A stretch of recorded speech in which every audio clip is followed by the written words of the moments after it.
ইয়াতে আছা। ঐ চাদৰ মেখেলা পিন্ধিলে তোমাক সঁচাই ধুনীয়া লাগে অ' থেংক ইউ। ওলোৱাই নাই এতিয়াও। ধুতি পিন্ধি ক'লৈ যাম? ধুতি পিন্ধি মন্দিৰলৈ যাম। মন্দিৰলৈ কিয়? নতুন বছৰ বুলি ভগৱানক একো বিচৰা হোৱাই নাই আমাৰ। সেইটোতো ভুল কথা। ভগৱানৰ ওচৰলৈ সদায় বিচাৰিবলৈ কিয় যাব লাগে? তেওঁ অন্তৰ্যামী, তেওঁ নিজে জানে তোমাৰ কি অভাৱ হৈছে, কি লাগে কি নালাগে।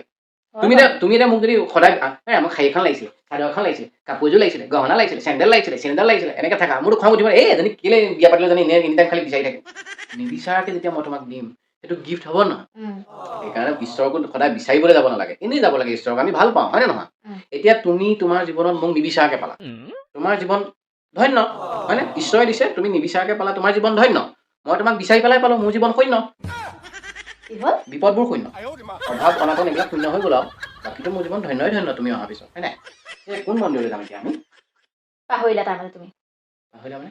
নগাঁও পূব অমলাপতি শ্মশান ঘাটৰ শিৱ মন্দিৰত মহাযজ্ঞ হৈ থকা নাই? অকল মহাযজ্ঞ নহয়, 51 কুণ্ডৰ শ্ৰী শ্ৰী মহাৰুদ্ৰযজ্ঞ বুলি কোৱা, য'ত 2 লাখতকৈ অধিক আহুতি দিয়া হ'ব। আজি 22 জানুৱাৰীৰ পৰা 26 জানুৱাৰীলৈ যজ্ঞ হৈ থাকিব।